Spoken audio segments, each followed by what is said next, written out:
Que a graça e a paz de Cristo sejam conosco nesse Conectados com a Palavra, o seu devocional de hoje. E hoje, em consonância com Anoitecendo com a Palavra, lemos lá o livro do profeta Amós, hoje, capítulo 5, onde o povo é exortado e é mostrado que a ruína está à vista, está logo ali na frente.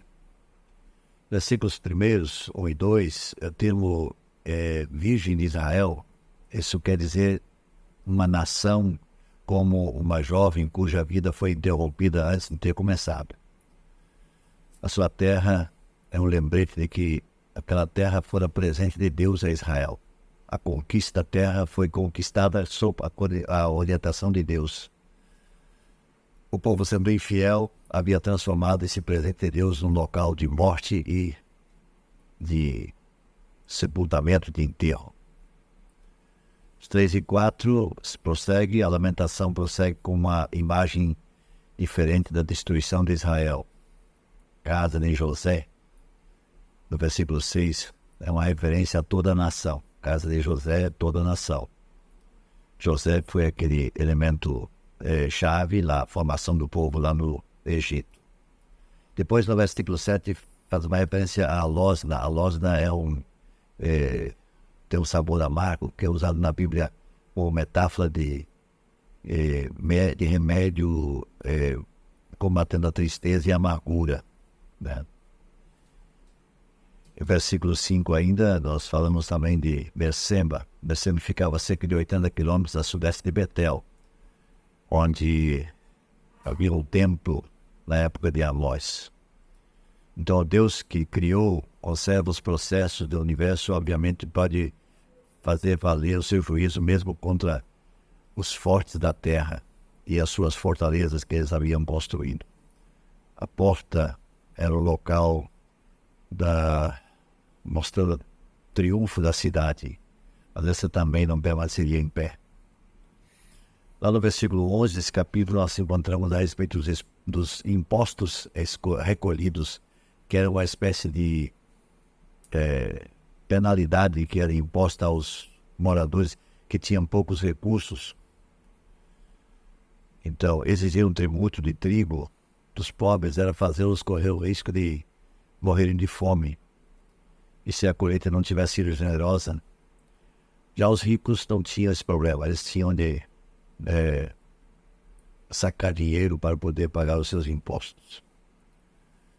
Fala dos muitos pecados, versículo 12. Muitos pecados. Líderes de Israel não pecavam, digamos assim, incidentalmente, mas furtivamente. Diz assim, pecavam à vontade e abertamente. Lá no versículo 16 e 17, a palavra de Deus, a atitude de Deus pretendia tornar sério essa situação que o povo estava vivendo. A visão de Deus é um acontecimento abominado e lamentado por quem está pronto a se entregar a Ele. Está pronto a pecar contra Ele e não se entregar a Ele. Essa dificuldade. E há uma citação, por exemplo, em todas as vinhas. Nas vinhas geralmente havia alegria, felicidade, mas aqui o quadro não é bem esse, né? Então, essa teologia popular, na época de Amós, parecia ensaiar o dia do Senhor como uma época de restauração a Israel, como uma potência militar, política e econômica, talvez com a grandeza da época de Davi e Salomão.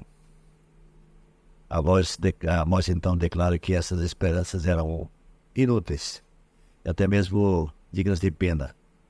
O dia que as pessoas aguardavam como de luz e de triunfo seria assim um tempo de trevas.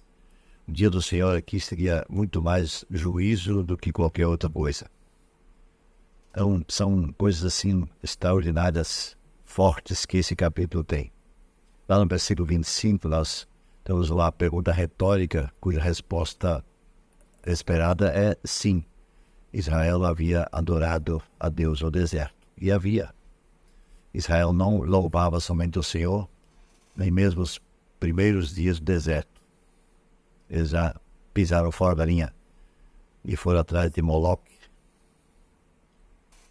As imagens eram divindades pagãs. De ao que parece, Israel havia fabricado imagens desses deuses estrangeiros e passaram a adorá-los. Como o povo de Israel insistira em adorar outros deuses, inclusive divindades das mais estranhas possíveis, Deus os mandaria para o exílio. Eram terras onde essas divindades parecessem reinar, soberanas.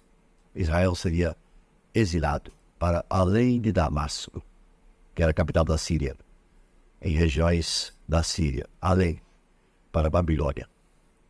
Deus nos inspire a ouvir a voz de Deus na leitura desse texto. Amós, capítulo 5. Deus nos abençoe. Amém e amém.